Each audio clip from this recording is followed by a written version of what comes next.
Hey everyone, welcome back to my channel. If you're new here, my name is Mike and I talk about life abroad, retirement, and what it's really like for living here in the Philippines as a foreigner. Today I want to talk about a big topic that a lot of foreigners and balikbayans ask me about. Should I buy a condo in Cebu or in Manila? Both cities are amazing in their own way, but they're also completely different animals. So in this video, I'll break down the key differences between buying a condo in Cebu versus Manila, from prices and lifestyle to investment potential, and even the hidden costs nobody talks about. I'm gonna jump in real soon.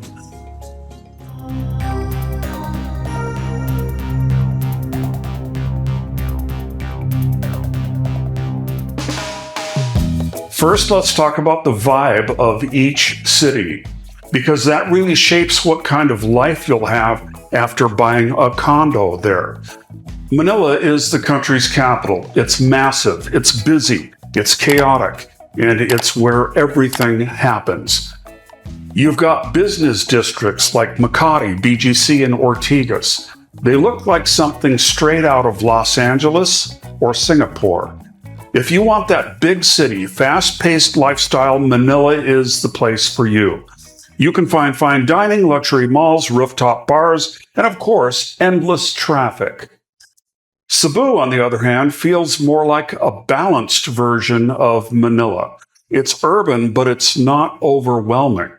It's got malls, hospitals, and business centers, but you're also only 20 to 30 minutes away from beaches, waterfalls, and diving spots. The lifestyle there is more laid back, more coastal. If Manila is like New York, Cebu is more like San Diego. All right, let's talk about the big one, price. If you're planning to buy a condo in Metro Manila, get ready for some sticker shock. Prices in Makati and BGC can go anywhere from 250,000 to 400,000 pesos per square meter for high-end units. That means that even a small 30 square meter studio can cost you 7.5 million to 12 million pesos, or roughly 130,000 to 200,000 US dollars. Now, if you go outside of the prime areas, say in Ortigas, Quezon City, or Alabang, you can find units for around 120,000 to 180,000 pesos per square meter. Still not cheap, but a bit more manageable. Cebu, by comparison, is a lot more affordable. In prime areas like the IT Business Park, Lahug, or near Ayala Center, prices hover around 140,000 to 200,000 pesos per square meter for top-end developments. Mid-range condos can be as low as 90,000 per square meter, so overall you can expect Cebu condos to cost 20 to 30% less than their Manila counterparts, sometimes even more depending on the developer and the location. Now let's talk about return on investment, because whether you're living there or renting it out, you want to know that you're not throwing your hard-earned money away. In Manila, the research I pulled up is kind of a mixed bag. Many believe that the current market will remain strong because Metro Manila is the business hub of the country with millions of workers and expats. Areas like Makati and BGC have some of the highest rental yields, averaging around 5 to 6% annually. If you get a unit in a prime location near offices or malls, it's almost never vacant. But others believe that the condo market in Manila is a bubble that could pop at any time. Cebu, meanwhile, is looking less like a bubble and more stable. The IT Park is booming and more BPO companies are setting up shop there. Rental yields are slightly lower, around 4 to 5% on average, but because units are cheaper, your overall investment is less risky. Plus, Cebu has another advantage, tourism. You can turn your unit into a short-term rental or Airbnb and attract digital nomads, divers, and travelers. In short, Manila gives you higher long-term rental demand, That's assuming that there's no bubble. And Cebu gives you more flexibility and lower entry costs. Now let's talk about what your money actually gets you. In Manila, developers like Ayala Land, SMDC, and Megaworld have been building for decades. That means you'll find a ton of options, from budget condos near universities to luxury towers with infinity pools, gyms, and private cinemas. The downside? Many Manila condos are already 10 or even 20 years old. And if you've ever lived in one, you know older buildings here in the Philippines don't always age well. In Cebu, most of the developments are newer.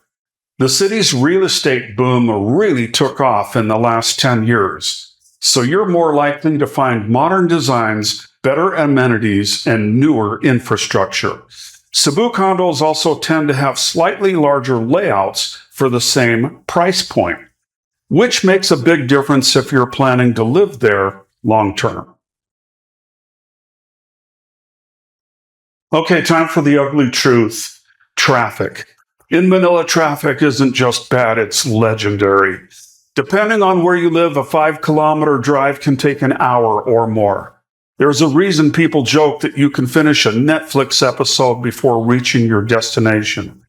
That means choosing your condo location in Manila is critical. If you buy in Makati but your office or friends are in BGC, you'll spend half of your life in traffic or paying Grab drivers. Cebu also has traffic, especially in the IT Park in Lahug during rush hour, but it's not as soul-crushing as Manila. Plus, you're never far from a quick escape to the beach or mountains. In terms of overall livability and convenience, Cebu definitely wins this round.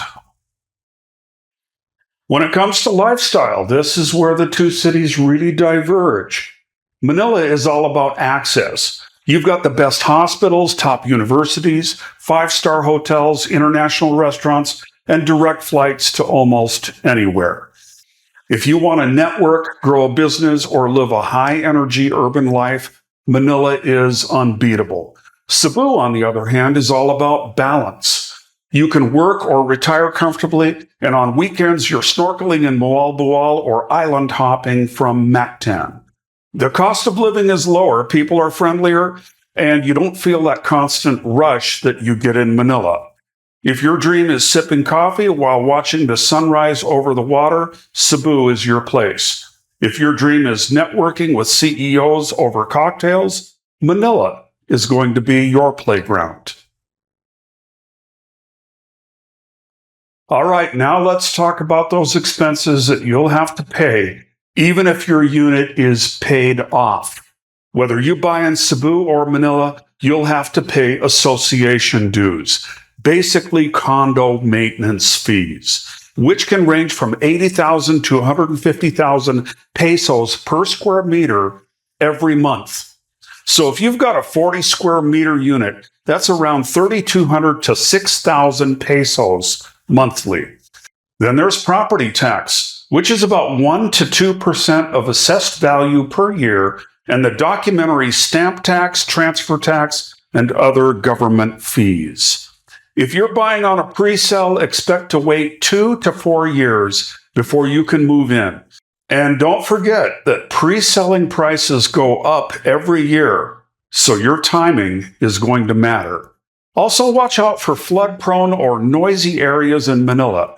In Cebu, be mindful of condos that are too far from main roads or the lack of public transportation that is nearby.